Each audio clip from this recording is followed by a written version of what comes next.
We're still on Christmas break over here at Amplo Media, and so we took a break from recording new episodes. This one here, though, is a reboot of a past episode that I really, really enjoyed. This was with the founder of High Voltage Leadership, Lindsay White. She basically gives us a mini masterclass on how to motivate and inspire your employees, your team, to become the best that they possibly can, and thereby give you the best results possible in your business. And this is just such an important topic because as leaders of our businesses, we're leaders of people. And so if we can do just a few things a little bit different to increase that engagement and increase the motivation of our team, we are going to have more successful businesses.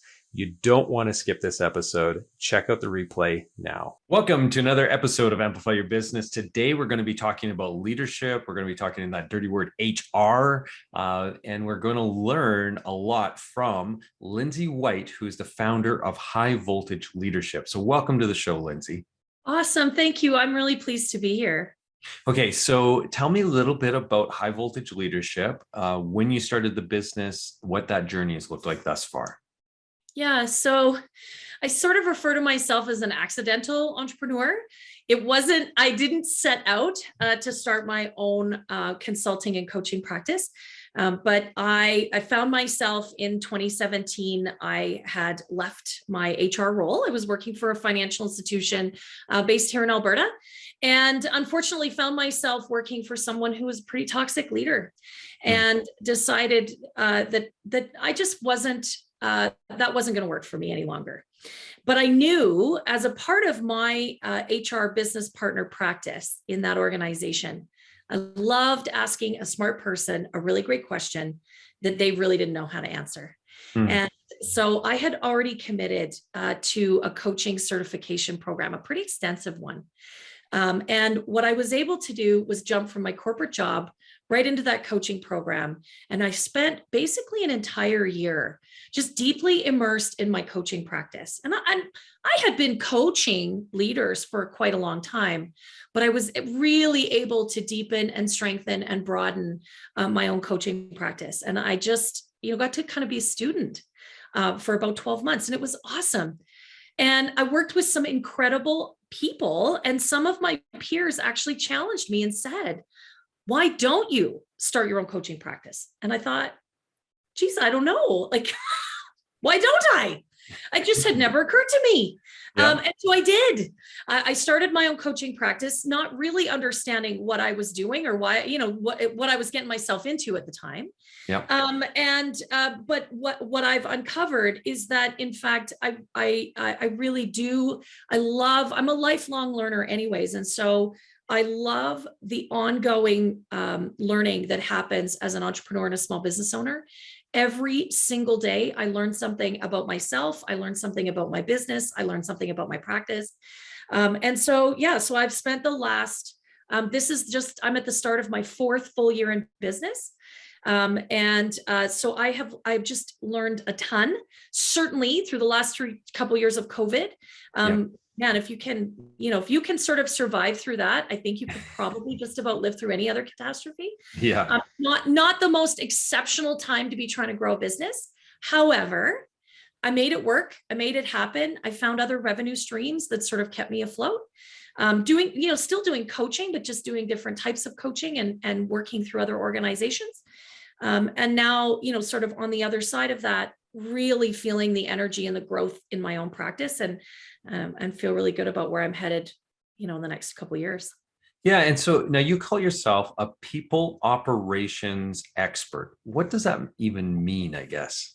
Yeah. So what it means is that I have a deep and broad expertise in people practices. So HR. But the truth is, for many of us, especially if we've worked in any kind of corporate capacity at all, just the thought of human resources makes you wrinkle your nose, right? For many of us, we have not had a great experience dealing with HR professionals.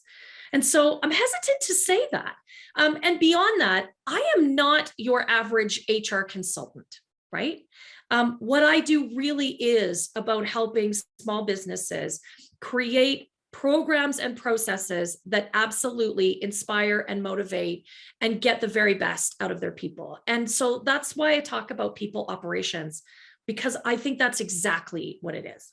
Yeah. Well, and we're people businesses. I mean, there Yeah. isn't a small business in Alberta for sure, but I think on the face of this planet that does not revolve around the people. And so if we can master that, we Right. are going to have a successful business most likely just because of that. We definitely, Right. on the flip side, if we fail at the people part, we are going to have a business that fails as well. 100%. I often say to my clients, your people are your greatest asset. Mhm. They're also your biggest expense normally, right? Like that payroll line looks real big on that income statement, but they 100% are your greatest asset. And if your people are happy, if they are inspired, if they have a place to work where they get to do their best work every day, they will make your clients happy and your clients will bring you all their money. It's just that simple. Yeah. So, okay. So now tell me, because I just absolutely love it when we can have an opportunity to have a subject matter expert like yourself on our show, because our audience of small business people, they are going to learn a lot from you here today. So tell me, what are some of the secrets to becoming a high voltage leader then as an entrepreneur? Yeah. So secret number one, and I think this is a Mark Twain quote, and I'm probably going to butcher it, but use your ears and your mouth in the proportion God gave them to you. Yeah. Listen more, talk less. And when I say listen, I don't just mean listen to formulate your own response to whatever someone else is saying. Listen to understand, listen to connect, listen with empathy. Hmm. Like really take in the information that someone is giving you without judgment and reaction. Because ultimately, our teams and our people have really, really valuable insights for us. They have valuable insights about our customer because often they are the ones dealing with our customer in the trenches every day. They have really valuable insights about our competitors because they're listening. They have the ear to the ground in terms of what others are doing in our marketplace. And they have really great insights about how our business is actually working or not. Yeah. Right? Like we sometimes have processes that make their lives hard, that's inefficient and ineffective, and it costs us money. So the number one tip is just close your mouth, open your ears, and listen with intention. So now in your business, because you have the coaching and you also have, the leadership training and all that, how do you merge those two and really help businesses then navigate with what it can be a very stressful and difficult journey for them through that leadership development and HR processes and everything else that they need to have in place to have that successful business? Yeah, it's such a great question. And you're right. It can be really overwhelming. Yeah. So the most important piece, I start with the business owner understanding what is authentic for them in terms of leadership, because every single one of us is different. We have different attributes and different competencies in our natural state, like just who we are. Yeah. So really harnessing what makes them an awesome leader and helping them build an authentic brand and style so that they can show up in a way where they are their most purposeful and passionate. That's step number one. And then bringing that into their personal life, because you got to show up and lead from within wherever you are, leveraging that in their business. So really understanding who do they want to be as a business owner, as a CEO? What does that mean to show up as a strategic leader in their organization? And some of that can actually get very granular. What do you need to be doing and what do you need to not be doing in order to have the capacity to lead effectively, to set that vision and really step into and be confident in that space, right? Then to be able to look at the business from that strategic level and understand what I need, who I need, when I need them, to put it the most simply. And for many business owners, we have employees that we're very close to. And the reality is we have to step back from those relationships to understand what's right for the business, what's going to grow our business, and how do we connect the talented people to the business strategy overall so that we can really realize that growth. And we can create programs and leverage the talent, whether we have to go to the marketplace and buy it or whether we can grow it from the inside, right? So that we can create that vision that we sort of have in our mind and that strategy that we've created to get there. Hmm. Yeah, and I really liked what you said about the identifying the things not to be doing, Oh right? yeah. And that is such a key piece, I think, as entrepreneurs, as business owners, Yeah. because if we're not really diligent in identifying the things that we need to get off our plate, we just can't find the space then to do the things that we need to do in order to be that successful leader that we all want to be. 100%. And I would add to that, we can actually become the bottleneck in our business. And I've seen this with clients. We get in the way of enabling our talented people to do what they're supposed to do because we can't stop touching it, right? Yeah. We're so invested. I'm the same way. Don't get me wrong. I'm invested in my business. But at a certain point, I have to let the expert that I've hired or that I've trained do what they're really good at. And I actually need to take two big steps back to let them do it. Yeah. Right. And I think a lot of business owners, we get really myopic. We get really head down in our businesses. And it's also very comfortable. We're used to doing, right? We're very, very confident in that space of the action or activity. And in fact, being a strategic leader and really thinking about that business from that 50,000 foot view, that can feel uncomfortable when you start doing it, right? Mm-hmm. So what do? We gravitate towards doing it, right? We're in the business, we're firing out those emails, we're doing that stuff, we're, making things happen. But in fact, is that really the best use of our time and our capacity? Probably not. Yeah. So how do you help business owners navigate through that and really get to the things that they should not be doing? Yeah. Yeah, because I think that's a challenge. We all understand it. We all been told this. We Yeah. we get the concept, we get the strategy of it, but it's the execution part that I always find difficult for myself, but also talking to other entrepreneurs, extremely difficult for everybody, it seems like. So can you give us any tips as to how you like really zero in and help businesses with that? Yeah. So this is where the blending of the consulting and the coaching becomes extremely valuable. So as a coach, I really help you examine what you're doing and how you're behaving in a way that you can't see for yourself because we can't read the label from inside the bottle. Yeah. Right. So that's number one, really helping you examine why you're behaving that way and how that behavior is reflecting for other people, right? Like Okay. what's causing you? What are you feeling discomfort from? Tackling some of those pieces, maybe they're limiting beliefs, maybe they're a narrative that you have created in your own head, and really understanding what those are and are they really true, right? And then the other part of it is keeping the client super focused on what's the strategy. What are you trying to accomplish here? What's the vision? How are you creating that for others? How are you enrolling your team in that vision so they can do and are doing the work you need them to do? How are you creating a performance management process? How are you rewarding the behaviors that you need to see from them that are going to ultimately accomplish that strategy and build that vision? So when we can create a situation where there's coaching for the business owner and they're feeling confident and powerful and really motivated, but Yeah. also there's programs that give them confidence that their team and their people operation strategy is fired on all cylinders. Those two things together then create a space for the business owner to feel confident to really step into that strategic leadership space and really navigate from that level. Really great. I love that advice. And something else that I saw on your website that I was just really intrigued by is you offer part of the programs, something called positive intelligence.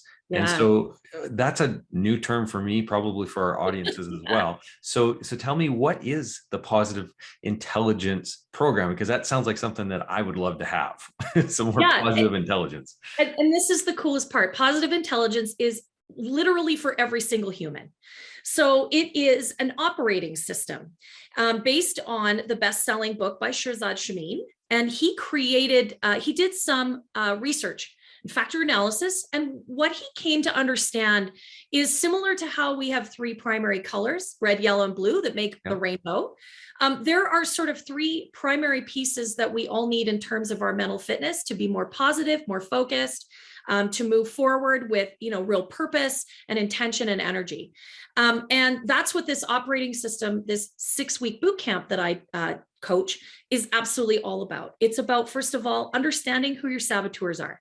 Who are those jerks in your head that are talking negative crap to you, right? I'm not good enough. I'm not smart enough. I'm not working hard enough. That imposter syndrome people talk about. Yeah, So which is real. it is real, and we all have it. We all have it. In this program, we break it down a little bit more. So we give you real insight into who you're up against. It's kind of like a wanted poster. And as painful as that sounds, that's the first step that you have to take to know how then to quiet that voice. And that's the whole program, is really the tools and the techniques to help you turn down the volume, to manage that conversation that's happening in your own head. And there's really some neuroscience behind it. It's actually about making the shifts in the way your brain operates so that you can move from that more reptilian place in your brain, the amygdala and the limbic system, where we get triggered. We hear lots of people talk about being triggered. Yeah. And then you can move into the prefrontal cortex and some of the other circuitry in your brain, so that you can have more empathy. You can think more strategically. You can be more innovative and creative, and you can navigate some of those tricky, difficult, triggering situations a whole lot more effectively, and you can move forward way more efficiently and way more positively. I love it. Okay, so now with your coaching and these programs, do you find that it's usually just the business owner, the entrepreneur that's running through that themselves, or is this something in which they're incorporating, maybe their senior team into the training as well? What's the approach that is typically done there? Do they take it first and then introduce those concepts into the company, or do the whole company? That's a lot of the time. Is I start with the business owner, and they find such incredible success, particularly with the 6-week positive intelligence bootcamp. And I do that, actually, that 6 weeks I've incorporated to all of my private coaching client engagements. So we do that work right up front. And then we know what kind of stinker we're managing, right? And whether it's a leader in their own business or whether it's leaders inside of organizations, they inevitably come back to me and say, I have 3 or 4 more people that I want to put through this program. I want my whole, my 10-person team to do this program. The beautiful part about that is it gives them common language. They can work together and collaborate and understand, whose saboteurs are talking, right? I can understand your behavior better because I know you have a high achiever saboteur, and that's why you're a bit of a workaholic. And I can help you manage that conversation that you're having in your own head, in your own space. And you can help me with mine because maybe I'm a bit of an avoider. And so I tend to procrastinate. Well, for sure, if I'm an avoider and I procrastinate and your high achiever is saying we need to work harder, no wonder we're having conflict, right? Then we can engage in a much more sophisticated conversation. And the truth is, we can both get into our sage perspective and we can deal with each other with greater empathy and understanding. From there, you can come up with really productive solutions and great ways to work together.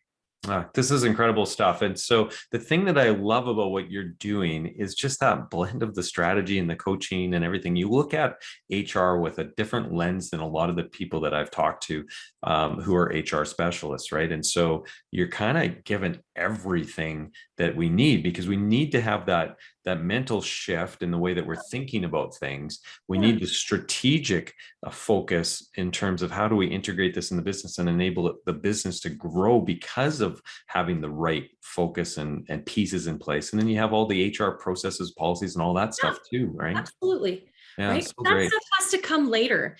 If you lay the groundwork for great leadership and you lay the groundwork for great, sort of people operations, as I like to say it, the processes, the programs, the policy manuals, all that stuff, you can build that tactical stuff easy. That's not rocket science, right?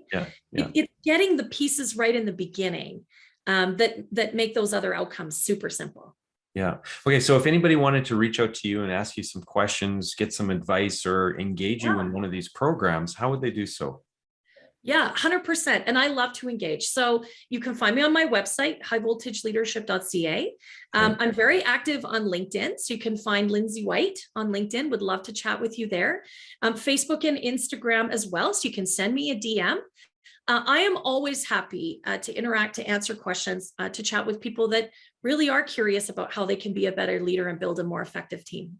Fantastic. And you are a high voltage coach here, because this is incredible. What you've just laid down now in just a few minutes, I can't imagine the value that people are going to get out of the programs. And so thank you very much for sharing some of your expertise today. I know I really appreciate it, and I'm sure our audience did as well. Oh, it was absolutely my pleasure. Thanks for asking so many great questions. Okay, so if you like this episode, please head over to amplifyyourbusiness.ca. That's where you're going to find our archive. And if you happen to be an entrepreneur with a great story or a subject matter expert like Lindsay, then reach out to us via that form, because you could be featured on an upcoming episode. Thanks again, Lindsay. I really appreciate it. And to everybody else out there, have a prosperous day.